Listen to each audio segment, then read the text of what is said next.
Hi சோனகு, நீ நம்ம கூலி படத்தோட ரிவ்யூ தான் பார்க்க போகிறோம். அது 3வது நாள் எப்படி இருக்குது அப்படின்றத நம்ம பார்க்கலாம். அதுக்கு முன்னாடி பார்த்தீங்கன்னாக்கா நம்ம ஈடிவி சார்பாக எல்லாருக்கும் கிருஷ்ண ஜெயந்தி வாழ்த்துக்களை நம்ம தெரிவிச்சுக்கிறோம். நம்ம சேனலை சப்ஸ்கிரைப் பண்ண மறக்காதீங்க. வாங்க போகலாம்.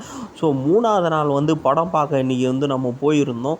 ஸோ வேறு லெவலுங்க. சும்மா ரெஸ்பான்ஸு சான்ஸே கிடையாது.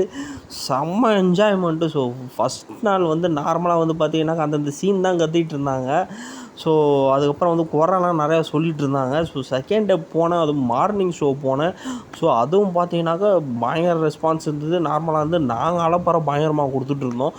ஆனால் இன்றைக்கி சாட்டர்டே நாங்கள் 3வது நாள் போகும்போது தேட்டரில் வந்துச்சு பாருங்கள் சும்மா ரெஸ்பான்ஸு. ஸோ காமன் ஆடியன்ஸ் அவ்வளோ ஒரு என்ஜாய் பண்ணாங்க. உங்களுக்கு ரஜினியை ஸோ ஒவ்வொரு சீனுக்கும் வரும்போதும் ஸோ சாங்ஸாக ஆகட்டும், சும்மா ஒரு ஃபஸ்ட்டு ஷோ பார்த்த மாதிரி இருந்தது. 3வது நாளோட மதியம் ஷோ. ஸோ இதிலேருந்து என்ன தெரியுது அப்படின்னு பார்த்தீங்கன்னாக்கா, ஸோ 3வது நாள் தான் ஒரிஜினலாக ஃபஸ்ட் நாள்லாம் டிக்கெட் பிளாக் பண்ணி இந்த குறை சொல்கிறதுக்குனே வருவானுங்க போலுக்குது. அந்த மாதிரி ஆளுங்க தான் இது பண்ணுறது, சும்மா பார்க்குறது, ரிவ்யூ கொடுக்குறது, குறை சொல்கிறதுக்குன்னு அப்படின்ற மாதிரி இருக்குது. ஒவ்வொரு ரசனை பொறுத்தது. ஸோ காமெல்லாம் டீசெண்டாக இருக்கிறவங்க எல்லாருமே பார்த்தீங்கன்னாக்கா ரொம்பவும் சூப்பராக படம் நல்லா இருக்குது அப்படின்லாம் சொல்லிட்டு போயிருக்காங்க. ஸோ ஒரு சிலருக்கு கருத்து வேறுபாடுகள் இருக்கணும். அது அவங்களோட தனிப்பட்ட இருக்கும். ஸோ காமனாக பார்த்தீங்கன்னாக்கா படம் 90% ஃபுல் சாட்டிஸ்ஃபைடோட தான் போகிறாங்க. 95% பீப்புள்ஸ் செம்ம என்ஜாய்மெண்ட்டோட சாட்டிஸ்ஃபைடாக செம்ம ஜாலியாக போகிறாங்க. ஸோ ரஜினி ஒவ்வொரு சீனுக்கும் மாசுக்கு என்னடா அது நம்ம முன்னாடி பார்க்கும்போது கூட அமைதியாக இருந்தது இந்த சீன்லாம். ஸோ 3வது நாள்னா இப்படி கத்துறாங்க. சும்மா தேட்டரே சும்மா தெரியுது, வேறு லெவலில் இருக்குது அப்படின்ற மாதிரி சும்மா அமைதியாக உட்காந்து படத்தை பார்த்துட்டு இருந்தாங்க 3வது நாள். ஆனால் ஃபுல் அலப்பறை பண்ணிகிட்டு இருந்தாங்க. சும்மா தேட்டரில் செம்ம என்ஜாய்மெண்ட்டு. ஒவ்வொரு சீனுக்கும் சும்மா மாசு என்ட்ரி. யூஷுவல் பார்த்தீங்கன்னாக்கா ஏற்கனவே போட்ட வீடியோவில் அந்த கிளைமேக்ஸ் அமீர் கான் வரும்போது மட்டும் அமைதியாக இருந்தது. ஸோ அது மட்டும் மாஸ் மிஸ் ஆகிடுச்சு.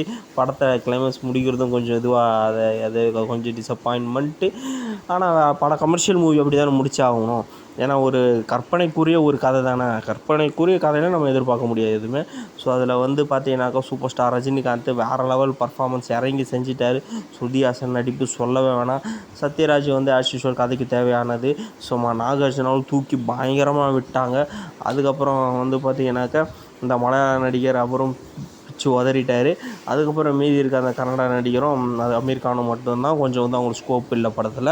ஸோ அவங்க வர சீன் மட்டும் கொஞ்சம் போர் அடிக்கிற மாதிரி இருந்தது. மற்றபடி வேறு லெவல் என்ஜாய்மெண்ட்டு. ஸோ என்ஜாய்மெண்ட்டு குறையே இல்லை. இது வரைக்கும் படத்தை யாருமே பார்க்கல. நாளைக்கு சண்டே இருக்குது, டிக்கெட் கிடைக்குது, எங்கேயாவது இருக்குன்னா போயிட்டு பாருங்கள்.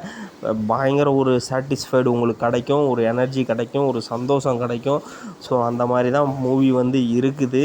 ஸோ போயிட்டு சாட்டிஸ்ஃபைடாக நான் ஒரு 3 தடவை பார்த்துட்டு வந்துட்டேன்.